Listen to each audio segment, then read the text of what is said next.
The morning started like any other Tuesday on Earth. People went to work, children played in parks, and the news talked about normal things like weather and sports. Then the sky went dark. Massive ships appeared above every major city on the planet. They were so huge they blocked out the sun. The ships looked like floating mountains made of metal and strange glowing parts. People stopped walking and stared up with their mouths open. Car accidents happened as drivers forgot to watch the road. Admiral Sarah Chen was drinking coffee in her office at Earth Defense Command when every alarm in the building started screaming. She put down her cup and ran to the command center. The huge screen showed radar images covered in red dots. Hundreds of alien ships filled the space around Earth. How did they get so close without us seeing them? Sarah asked her aide, Lieutenant Torres. We don't know, Admiral. They just appeared, like they came out of nowhere. More ships kept arriving. They came from empty space and took positions around Earth like they owned it. The largest ship was bigger than any city. It hung directly above New York, casting a shadow over millions of people. Then the message came. Every television, radio, computer, and phone on Earth received the same signal at exactly the same time. The voice spoke in perfect English, though it clearly was not human. It sounded cold and mechanical, like a machine pretending to be alive. People of Earth. I am Admiral Vextar of the hegemony of Zarthak. Your planet is now under our control. You have been judged as a primitive species suitable for service to your betters. Sarah felt her hands tighten into fists as the alien continued talking. You will surrender all weapons. You will dismantle your military forces. You will provide workers for our colonies and resources for our empire. You have 72 hours to comply with these reasonable demands. The alien's image appeared on screens around the world. Vextar looked like a giant lizard that learned to walk on two legs. His skin was dark green with patches of gold. His eyes were completely black and showed no emotion. He wore a uniform covered in strange symbols that probably meant he was very important. If you refuse to obey, we will demonstrate our power. Your cities will burn. Your people will suffer. Your planet will be stripped of everything useful, and the survivors will serve us anyway. Choose wisely, the message ended, and the screens went back to showing panicked news reporters trying to explain what just happened. Sarah stood in the command center watching her staff work frantically at their computers. Some were crying. Others looked angry. Most just looked scared. Outside the windows, she could see one of the alien ships floating in the sky like a metal storm cloud. Admiral, we're getting reports from around the world, Torres said. The aliens have ships over every major city. They're not attacking yet, but they're scanning everything. What do our space forces report? Our defense stations around the moon and Mars are surrounded. The aliens have so many ships we can't count them all. They could destroy everything we have in minutes. Sarah nodded. This was exactly what Earth's leaders had feared might happen someday. Humans had only been traveling to other star systems for about 50 years. They had built colonies on a dozen worlds, but compared to older alien races, humans were still newcomers to space, or at least, that's what everyone was supposed to think. Sarah walked to her private office and locked the door. She opened a safe hidden behind a painting of Earth from space. Inside was a single red button and a communication device that looked nothing like human technology. She had hoped never to use either one. The communication device connected her to a secret base hidden in the asteroid belt. The face that appeared on the screen belonged to Admiral Marcus Rivera, a man who officially died in a training accident 5 years ago. Sarah, we saw the broadcast, Marcus said. How much time do we have? 72 hours. Maybe less if they get impatient. Are you sure about this? Once we activate Protocol Midnight, there's no going back. The whole galaxy will know what we've been hiding. Sarah looked out her window at the alien ship hanging over the city like a threat. Down on the streets, she could see people running and screaming. Some were trying to drive away, but where could they go? The aliens were everywhere. They think we're weak, Sarah said. They think humans are just another primitive species they can push around and enslave. It's time to show them how wrong they are. Marcus nodded. I'll send the signal. Give us 6 hours to get into position. Marcus, how many ships do we have ready? More than they think. More than anyone thinks. The communication ended. Sarah sat alone in her office for a moment, thinking about what she was about to do. For decades, Earth's government had kept the biggest secret in human history. While everyone thought humanity was slowly exploring nearby star systems with small colonies and basic technology, the truth was very different. Humans had been preparing for this day since they first met another intelligent species, and realized how dangerous the galaxy could be. The colonies everyone knew about were real, but they were just the public face of human expansion. The real work had been happening in secret. Deep in space, far from any planet or trade route, humanity had built shipyards and research stations that no one else knew existed. They had taken the greatest scientific minds from Earth and given them unlimited resources to create new technologies. Technologies that would make alien visitors very, very surprised. Sarah pressed the red button. Across the solar system, hidden transmitters came to life. They sent a signal that traveled faster than light to secret locations throughout human space. The signal was simple. Protocol Midnight. Execute now. In the dark spaces between star systems, ships that had been waiting in perfect silence for years began to power up their engines. These were not the simple fusion rockets that human civilian ships used. These engines used exotic matter that most alien scientists thought was impossible to control. The Black Armada was waking up, sir. Walked back to the command center, where her staff was still trying to figure out how to fight an enemy that outnumbered them 1,000 to 1 with weapons they could not match. Admiral, should we begin evacuation procedures? Torres asked. No, Sarah said calmly. Send a message to all Earth Defense Forces. Tell them to hold their positions and wait for further orders. But Admiral, we can't fight them. They have too many ships. Sarah smiled for the first time since the aliens arrived. Lieutenant, we're about to teach the hegemony the most important lesson in human history. Never mistake patience for weakness. High above Earth, Admiral Vexitar stood on the bridge of his flagship looking down at the blue and green planet. His intelligence report said humans had maybe a few hundred small warships scattered across a dozen primitive colonies. The total human population was less than 20 billion spread across their tiny territory. It should be easy to conquer such a weak species. Vextar had conquered 47 worlds for the hegemony. Humans would be number 48. Then he would retire with honor and wealth beyond counting. He had no idea that in the cold darkness of space, thousands of ships that did not appear on any sensor were moving toward Earth at impossible speeds. The countdown had begun. In the empty space between star systems, where no planets existed and no trade ships traveled, something impossible happened.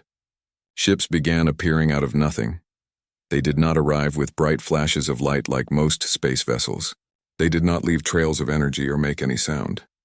They simply became visible, as if someone had turned off an invisibility switch. One moment there was empty darkness, and the next moment there were warships. These were not ordinary ships. They looked wrong somehow, like they were not quite real. Their hulls were so black they seemed to absorb light instead of reflecting it.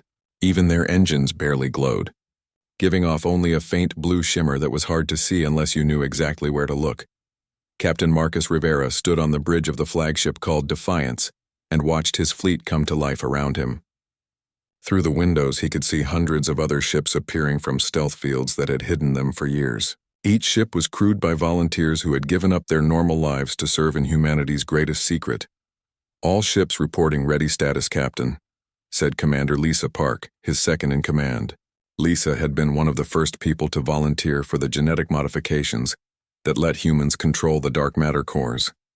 The process had turned her eyes completely silver, but it also let her mind connect directly with the ship's impossible engines. How long until we reach Earth? Marcus asked. 6 hours at maximum dark drive, Lisa replied. The alien fleet won't see us coming until we want them to. Marcus nodded and activated the communication system that connected him to the other ship captains in his fleet. Most of them were people who officially did not exist anymore. Like him, they had faked their deaths or disappeared from public records to serve in the Black Armada. All ships, this is Rivera. Today we prove that humanity will never kneel to anyone. Our families, our friends, our entire species are counting on us. Remember your training. Remember why we volunteered for this mission. Remember that we are the shadow that protects the light. The response came back from 800 ship captains at once. We remember. Marcus had been commanding secret missions for the Black Armada for 7 years. He had seen the first successful tests of dark matter engines that could make ships phase partially out of normal space. He had watched volunteers undergo dangerous medical procedures that let them survive the effects of exotic matter. He had helped plan for the day when humanity would need to reveal its hidden strength. That day had finally come. the dark matter cores that powered the Black Armada were based on scientific discoveries that most of the galaxy thought were impossible. Dr. Elena Vasquez, the brilliant physicist who invented the technology, had found a way to make matter exist in 2 dimensions at the same time. Ships powered by dark matter cores could become partially invisible and pass through objects that existed only in normal space. It was like being a ghost that could choose when to become solid. But the technology came with a terrible cost. The exotic matter slowly poisoned anyone who spent too much time near it. Dark matter core operators had maybe 5 years before the radiation killed them. The volunteers knew this when they signed up. They considered it a fair trade for protecting humanity. "Captain, we're receiving updates from our scout ships," Commander Park reported. "The hegemony has over 3,000 ships around Earth. They think they have humans completely surrounded." "What do our intelligence reports say about their technology?" "Standard energy weapons and shields. Faster than light drives that are actually slower than ours. They rely on massive numbers instead of advanced systems. They've never fought an enemy that could phase through their attacks." Marcus smiled grimly. The hegemony controlled most of the galaxy through overwhelming force and fear. They had conquered dozens of species by showing up with huge fleets that made resistance seem hopeless. Most planets surrendered without fighting. Humans were about to teach them a very painful lesson about assumptions. "Sir, we're getting reports from other Armada groups," Park said. "Fleet 7 is moving to secure our colonies in the outer systems. Fleet 3 is taking position to cut off hegemony supply lines. Fleet 5 is preparing to strike their main bases in nearby star systems." Marcus was impressed but not surprised. For 50 years, humans had been secretly building colonies and shipyards in places no one else thought to look. While the public knew about 12 human worlds, the truth was that humans had settlements in over 40 star systems. Most were hidden in asteroid belts or on moons that seemed worthless to other species. The hegemony thought they were attacking an isolated planet with limited support. They had no idea they were starting a war with an opponent that had quietly spread across a quarter of the galaxy. "Time to phase transition?" Marcus asked. 30 minutes until we enter Earth's solar system," Park replied. "Dark matter cores are running at optimal levels. All weapons charged and ready." Marcus looked around his bridge at the crew that had trained for this moment for years. They wore special suits that helped protect them from dark matter radiation. But everyone knew the protection was limited. Every mission in the Black Armada shortened their lives. None of them had ever complained about it. "Captain, incoming message from Earth Defense Command," the communications officer announced. "Admiral Chen says the hegemony is beginning their assault on Luna Station." Luna Station was humanity's main shipyard in Earth's solar system. It was also completely unimportant compared to the secret facilities hidden throughout human space. But the hegemony did not know that. They thought destroying Luna Station would cripple human military production. They were about to learn that what they could see was not what they were fighting. "All ships, prepare for combat phase transition," Marcus ordered. "We're going to show these aliens what happens when they threaten Earth." The Defiance and its escort fleet began to change as their dark matter cores reached full power. The ships became harder to see, like they were fading out of reality. Sensors that were looking directly at them suddenly could not detect anything. It was as if 800 warships had simply stopped existing. But they were still there, moving through space at speeds that should have been impossible.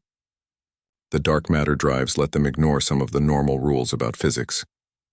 They could accelerate without producing heat. They could change direction without showing energy signatures. They could pass through solid objects when they needed to. In 45 minutes, they would arrive at Earth. Admiral Vexitar stood on his flagship, watching his forces begin their attack on the human moon base. The first wave of hegemony ships moved in to destroy the orbital defenses. According to his battle plan, the humans would fight desperately with their primitive weapons and then surrender when they realized how hopeless their situation was. His sensors showed exactly what he expected to see. A few dozen human ships trying to defend their shipyard, some orbital weapons platforms that could barely scratch hegemony armor, a population center that would surrender quickly once he demonstrated his power. What his sensors did not show him were the 800 ghost ships approaching from the dark between worlds. Ships that existed in normal space just enough to travel and fight, but not enough to be detected by any scanner in the hegemony fleet. The Black Armada was 6 minutes away from Earth. "Sir, our advanced scouts report no sign of human reinforcements. Vextar's tactical officer reported. Their entire defense fleet appears to be concentrated around their moon. Excellent. Begin the bombardment. Show them the price of defying the hegemony. The alien ships opened fire on Luna Station with weapons that could crack mountains. Bright beams of energy crossed the space between Earth and its moon. The human defenders fired back with everything they had, but their weapons barely scratched the alien hulls. It looked like the end of human resistance. Then something impossible happened. Ships began appearing inside the hegemony formation. They materialized out of empty space like nightmares becoming real. Black hulls that seemed to eat light. Weapons that fired beams of twisted space-time instead of simple energy. Engines that moved the ships in ways that violated everything the aliens knew about physics. The Dark Fleet had arrived, and the real war was about to begin. The Battle of Luna Station erupted like a storm made of fire and metal. Admiral Vextar watched his tactical display in growing confusion, as impossible things began happening all around his fleet. Report, he demanded. Where did those ships come from? Unknown, sir, his tactical officer replied, fear creeping into his voice. They appeared from nowhere. Our sensors showed empty space. Then suddenly there were hundreds of enemy vessels. On the main screen, Vextar could see human ships that looked like they were made from captured starlight and shadow. They moved in ways that hurt his eyes to watch, appearing and disappearing like ghosts. When his weapons fired at them, the energy beams passed right through, their targets as if nothing was there. Then the human ships would become solid again and return fire with weapons that tore through hegemony shields like they were made of paper. Sir, we're losing ships, his weapons officer reported. The humans are firing some kind of dark matter beam. It ignores our shields completely. Vextar had conquered 47 worlds.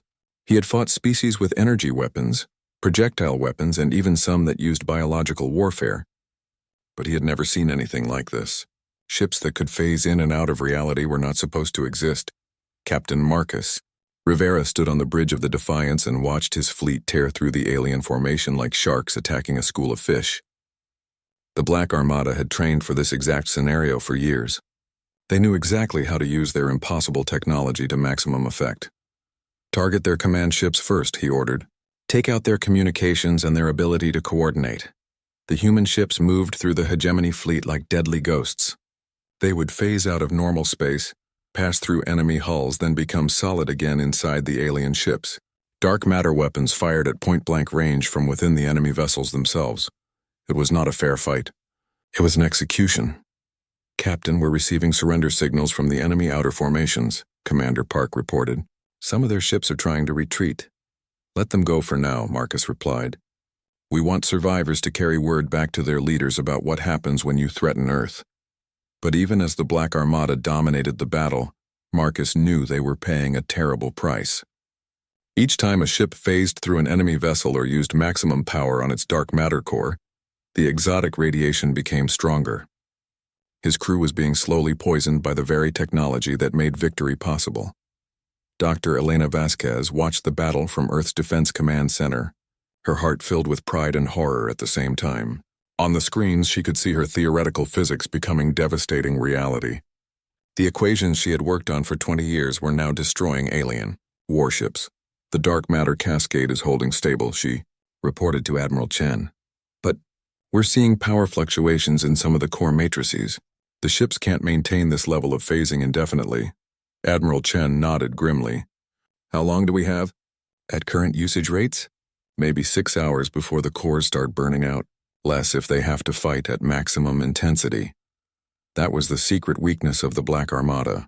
The ships were incredibly powerful, but they could not maintain their ghost-like abilities forever. Each use of the dark matter drive shortened the time they could stay operational. Each phase transition brought them closer to the moment when the exotic matter would kill their crews. It was a weapon that consumed its users, even as it destroyed their enemies. Dr. Vasquez, we need those ships operational for as long as possible, Chen said. The hegemony has thousands of vessels throughout human space. This is just the beginning. On Luna Station, the human defenders watched in amazement as their mysterious rescuers appeared and vanished around the battlefield like deadly phantoms. Commander Janet Walsh, the station's military leader, had never seen anything like the Black Armada ships. Who are these people? She asked her communications officer. Are they some kind of secret Earth force? They're using human identification codes, but I've never seen ships like those before. Their technology is decades ahead of anything in our public fleet. Commander Walsh realized she was watching the revelation of humanity's greatest secret. For her entire career, she had believed Earth's military consisted of the ships and stations everyone could see. Now she understood that the real defense force had been hidden in the shadows, waiting for the day it would be needed. That day had finally come. The battle moved from Luna's orbit toward the inner solar system as more hegemony ships arrived to reinforce their failing attack. But for every alien vessel that joined the fight, more human ships appeared from seemingly empty space. The Black Armada was revealing the true extent of humanity's secret fleet. "Captain Rivera, this is Admiral Chen on Earth," came the communication. "Status report. We've broken their first wave," Marcus replied. "But our cores are running hot. We can't keep phasing at this rate much longer. How many ships do we have in reserve?" "Everything we've got is already here or en route." "This is it, Admiral. We're showing them our full strength." Chen understood what Marcus was really saying. Humanity was playing its only card. If the Black Armada failed here, there would be no second chance.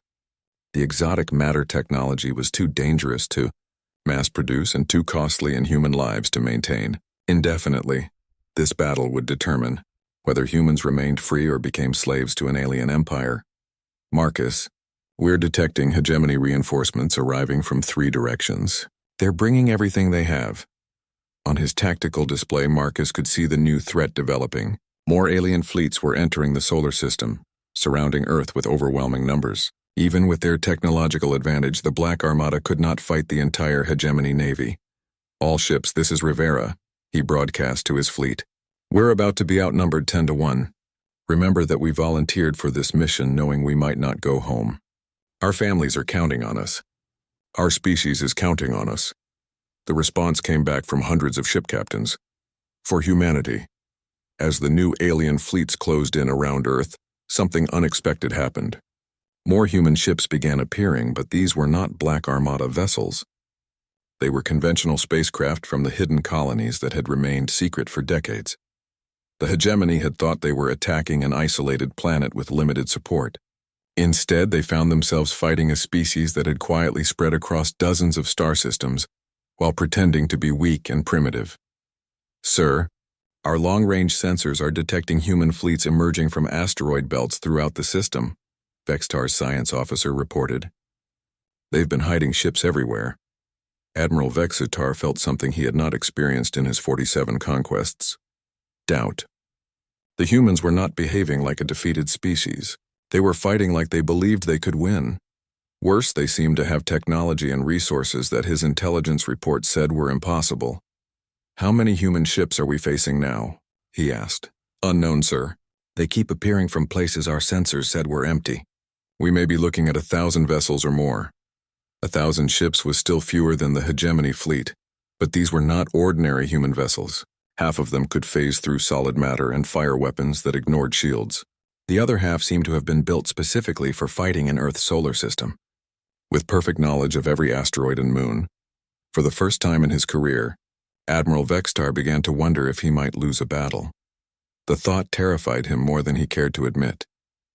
In space around Earth, the greatest battle in human history continued to rage. Ships appeared and disappeared like stars being born and dying in fast motion. Energy weapons created brief suns that flared and faded. The dark between worlds filled with fire and death. And in the command centers on both sides, military leaders began to realize that this war would change everything in the galaxy forever. The news of humanity's impossible resistance spread through hegemony space like wildfire. On a dozen different worlds, alien leaders watched reports of their mighty fleet being torn apart by ships that could appear and disappear at will. On the planet Zarthak Prime, Supreme Chancellor Morgeth called an emergency meeting of the Hegemony Council. The 12 species that made up their empire gathered in the Great Assembly Hall to discuss what many were beginning to call the human problem. "Explain to me how a primitive species with 50 years of space travel is destroying our greatest fleet," Morgeth demanded. The hegemony's chief scientist, a tall insect-like being named Kliktar, displayed holographic images of the battle around Earth. The humans possessed technology we did not know existed. Their ships can phase between dimensions. Their weapons manipulate dark matter in ways our science says should be impossible. How did our intelligence networks miss this? Asked Representative Velhan of the Aquatic Union. We have been monitoring human space for decades. Because they hit it perfectly, Kliktar replied. Every human world we knew about was exactly as primitive as they appeared. Every ship we observed used basic fusion technology. Either they developed this advanced technology in complete secrecy or what? Morgoth snapped. Or they have been planning for this confrontation for much longer than we realized. The implications of that statement sent shockwaves through the council chamber. If humans had been secretly preparing for war with the hegemony for decades, it meant they were far more dangerous than anyone had imagined. Supreme Chancellor, said General Thexfor, the hegemony's military commander, I recommend immediate withdrawal from human space. We underestimated them completely. Withdrawal? Morgoth's voice carried disbelief and anger. The hegemony does not retreat from primitives. With respect, sir, they are clearly not primitives. Our losses around Earth already exceed anything we have suffered in the last century of conquests. Back in Earth's solar system, the battle had moved to Mars orbital space. Admiral Vextar was leading what he hoped would be the decisive assault on humanity's red planet colonies. If he could capture Mars, he could cut off Earth from its outer system resources. What he found instead was another trap. Sir, we're detecting massive energy signatures from Mars' surface, his sensor operator reported. It looks like they have planetary defense systems we didn't know about. Giant weapons emerged from hidden installations carved into Mars' canyon systems. These were not the primitive orbital platforms the hegemony had expected. They were massive particle accelerators that could punch holes through battleship armor from millions of kilometers away. How many installations? Vexter asked. Hundreds, sir. Maybe thousands. The entire planet appears to be fortified. While Vextar's fleet struggled against Mars' unexpected defenses, Captain Marcus Rivera led the Black Armada in their most daring attack yet. Instead of fighting the hegemony ships directly, they used their phasing ability to attack something much more important, the enemy supply lines. Human ships appeared inside hegemony cargo vessels and supply depots throughout the solar system. They destroyed fuel shipments, food supplies, and ammunition stockpiles. Without warning, the alien fleet found itself cut off from everything they needed to continue fighting. All hegemony ships. This is Captain Rivera of the Earth Defense Force. Marcus broadcast on all enemy frequencies. Your supply lines are severed. Your reinforcements are being destroyed as they arrive. You have one chance to save what remains of your fleet. On his flagship, Admiral Vextar listened to the humans' words with growing dread. His tactical displays showed the truth. His forces were trapped in a star system that had become a death trap, slowly being strangled by an enemy that could strike anywhere without warning. What are your terms? He finally replied. Unconditional surrender of all hegemony forces in human space. Your ships will be escorted to the edge of our territory and released. Any vessel that attempts to return will be destroyed. Vextar felt the weight of defeat crushing down on him. In his long military career, he had never faced an opponent like this. The humans fought with a combination of advanced technology and tactical brilliance that made resistance seem hopeless. But he was not ready to surrender yet. All ships, prepare for final assault on Earth itself, he ordered. If we cannot conquer them through conventional battle, we will show them the price of defying the hegemony. The surviving alien vessels, still numbering in the hundreds, began their desperate attack on humanity's homeworld. They intended to bypass the defending fleets and strike directly at Earth's cities. If they could not win the war, they would at least make the humans pay a terrible cost for their victory. Admiral Sarah Chen watched the enemy ships approaching Earth and made the hardest decision of her career. All units, this is Earth Defense Command. Execute Protocol Phoenix. Throughout human space, hidden installations that had remained secret for half a century came online. Weapons platforms disguised as asteroids, shipyards built inside hollowed-out moons, entire fleets that had been waiting in the dark, between star systems. The true extent of humanity's secret empire revealed itself at last. Dr. Elena Vasquez stood in her laboratory watching the dark matter cascade readings, spike beyond anything they had ever recorded. The exotic cores powering the Black Armada were burning themselves out, but they were also creating something unprecedented. Admiral Chen, we're seeing massive subspace distortions. she reported. The dark matter reactions are opening stable corridors through hyperspace. If my calculations are correct. What does that mean, Doctor? It means our colony fleets can reach Earth in hours instead of weeks. Every human ship in the galaxy can be here before the aliens retreat. The final phase of the battle began as hundreds of hegemony ships dove toward Earth's atmosphere, trying to reach the cities below before the defending forces could stop them. It looked like the end of human resistance. Then the sky filled with human ships. They came through the subspace corridors that the Black Armada's sacrifice had opened.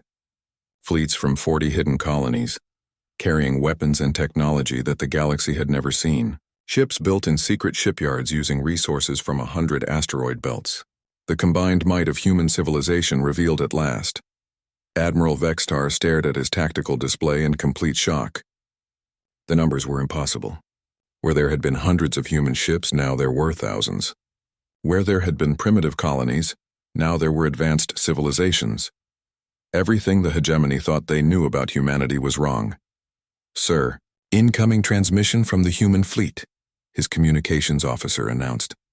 "Put it through." Captain Rivera's image appeared on the main screen. Behind him, Vextar could see the bridge of a ship that looked like it was built from crystallized starlight. The human captain looked tired, and his eyes showed the effects of dark matter poisoning. But his voice was steady. "Admiral Vextar, you are surrounded by forces you cannot defeat, using technology you cannot understand. Your supply lines are cut, your reinforcements are destroyed, and your government is already discussing terms for your surrender." "How do you know about our government's discussions?" Vextar demanded. Rivera smiled grimly. "Because we've been listening to your communications for 50 years. We know everything about the hegemony, Admiral. Your military strategies, your political structure, your economic weaknesses. We've been preparing for this war since the day we first met another intelligent species." The implications hit Vextar like a physical blow. Humanity had not stumbled into this conflict unprepared. They had planned for it from the very beginning of their space age. Every colony, every ship, every piece of technology had been designed with one purpose: to resist alien conquest. "What do you want?" he asked quietly.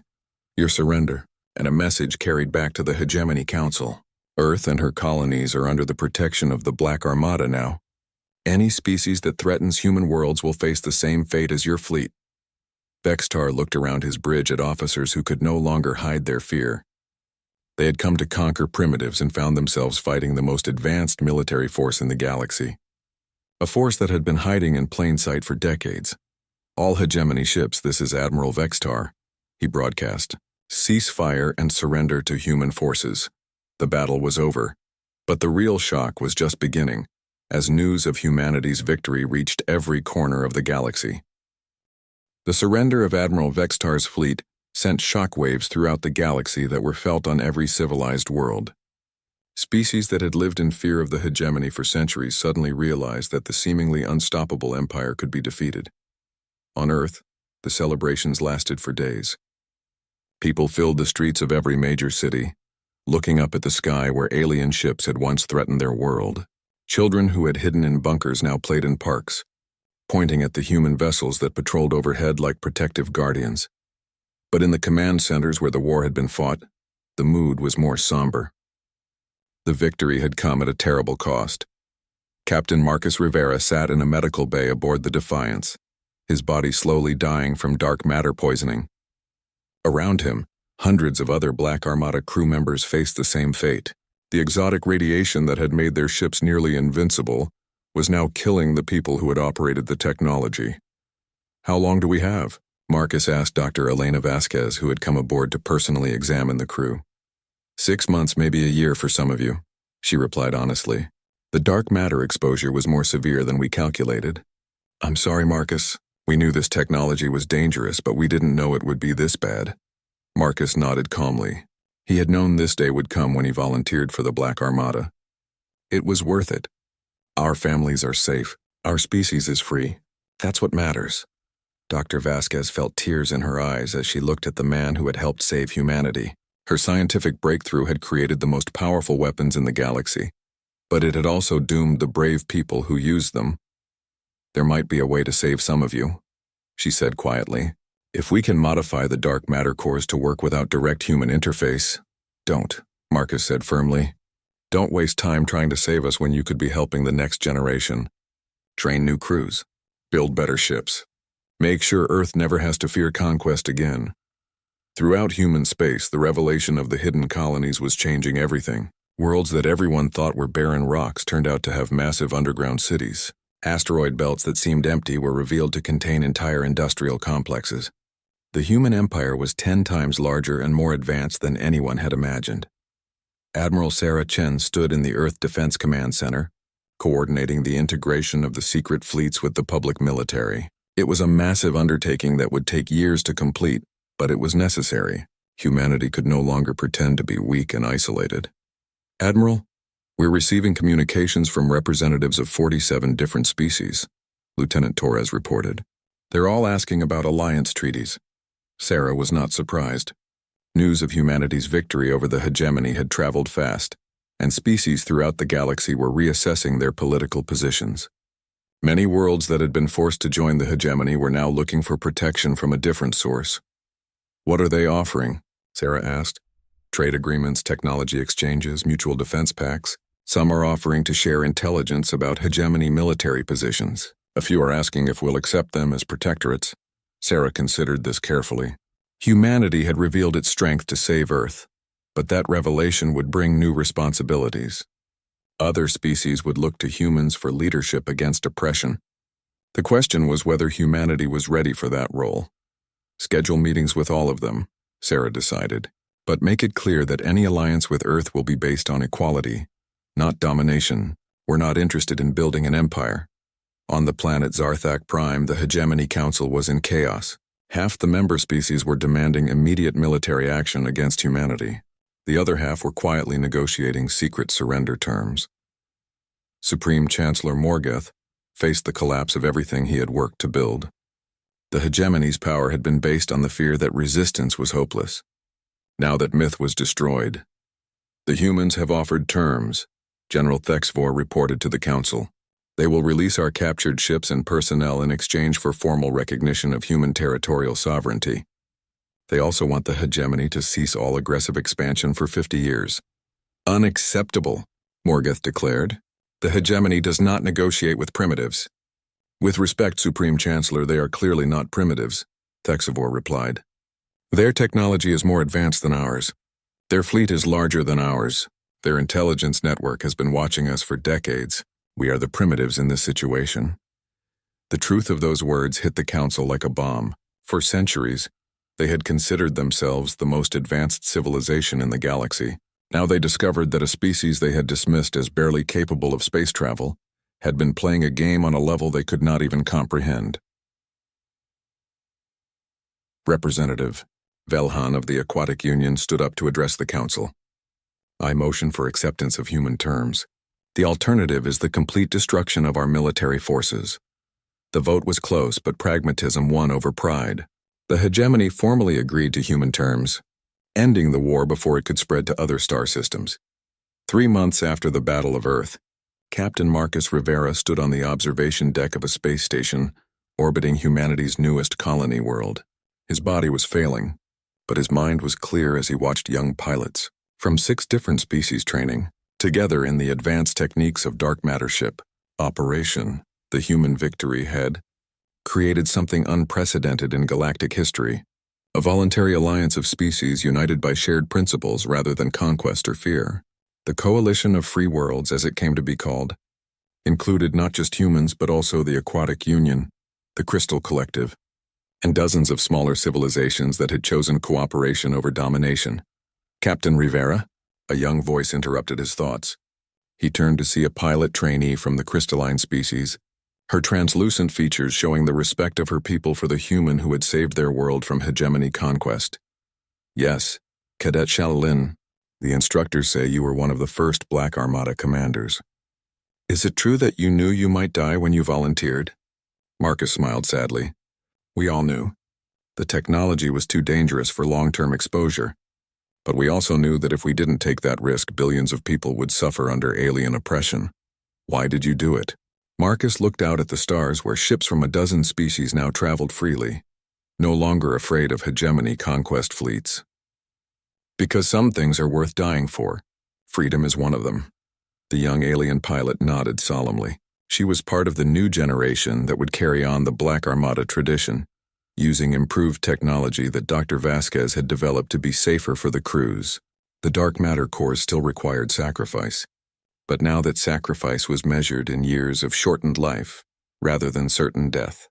On Earth, Admiral Sarah Chen stood before the United Nations Assembly to deliver her final report on the war. The revelation of humanity's secret empire had changed politics on Earth just as much as it had changed the balance of power in the galaxy. The age of human isolation is over, she told the assembled representatives. We can no longer pretend to be a small, weak species hiding in the corner of the galaxy. Our technology, our resources, and our responsibility to protect freedom mean that we must take a leadership role in galactic affairs. The vote to establish Earth as the capital of the Coalition of Free Worlds was unanimous. 10 years later, Dr. Elena Vasquez stood in her laboratory looking at the prototype of a fourth-generation dark matter core. The new design would allow ships to phase between dimensions without slowly killing their crews. The terrible cost that had made the Black Armada so deadly to its own operators would finally be eliminated. But she would never forget the price that had been paid for humanity's freedom. In the memorial garden outside her laboratory, the names of 800 Black Armada crew members were carved in black stone that seemed to absorb light, just like their ships had done. Captain Marcus Rivera's name was at the top of the list. As Dr. Vasquez worked on her equations, she could see through the laboratory windows to the space docks where ships from 50 different species were being built, with human dark matter technology. The Coalition fleet was the largest peaceful armada in galactic history, dedicated to protecting freedom rather than conquering new territories.